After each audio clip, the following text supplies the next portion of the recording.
That's my squats done. I'm not going to do any more quads. I'm just going to focus on glutes and hamstrings, try and involve them a little more, just because the way I've neurologically programmed my brain to squat is certainly quad dominant. I want to try to get that a little bit more glutes and hamstrings. I could show off, jump on a leg extension, do 30s on the full stack for like 10 sets. I'm not going to. I'm going to train glutes and hamstrings. Starting with the GHD.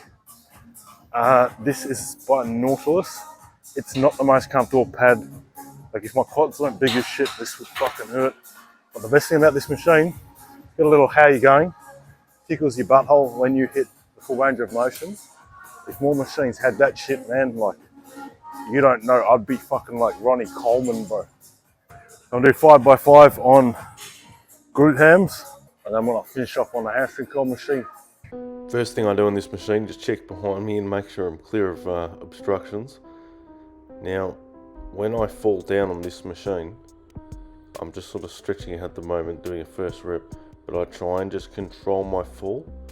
Rather than hyperextend out, I just try and make myself long, like I'm standing up and I'm really stretching out the hamstrings and I'm trying to pull back with my glutes. I also think it's super important to make very good contact with the foot platform, kind of like you do with squatting and deadlifting.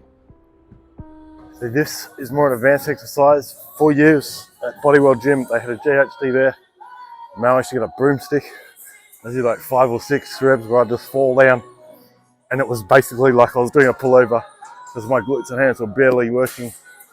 And then I just squatted and deadlifted and never actually performed any reps on a GHD.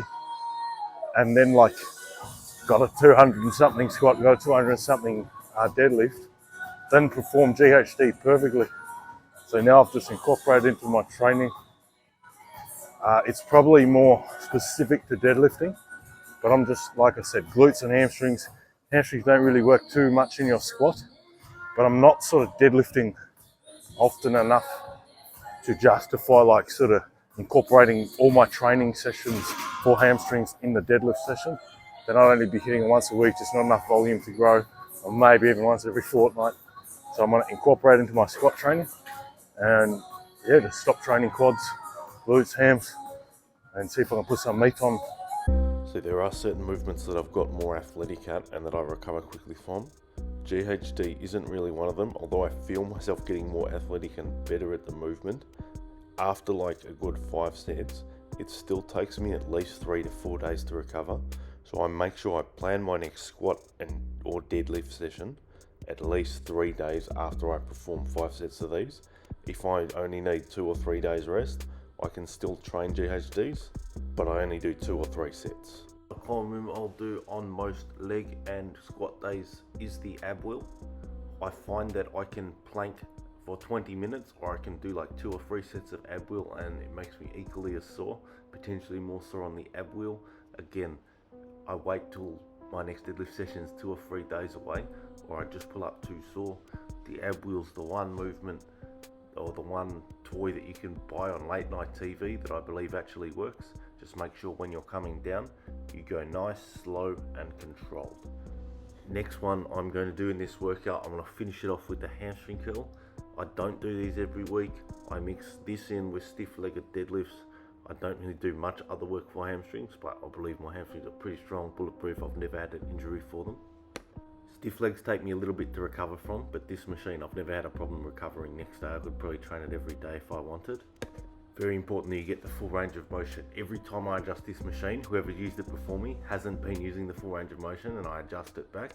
Also, when you wrap DMX when performing the exercise, you get better gains and recover faster. I still rest, take my breath. If I don't fly, I'm at the highway. I'm gonna be gone any day. That's all from me today. Prep for a 230 squat is going relatively well. I don't know whether I'm going to deadlift. I think I'm just kind of peak squatting. I might deadlift for reps for a 3 with 1 or 2 RPE. I'm certainly not going to max out or do anything silly. I think this one's going really well. I'm just doing these to sort of keep injury free and keeping the legs bulletproof. I'm only going to squat once a week and I'm going to do one conditioning, bodybuilding sort of day for legs.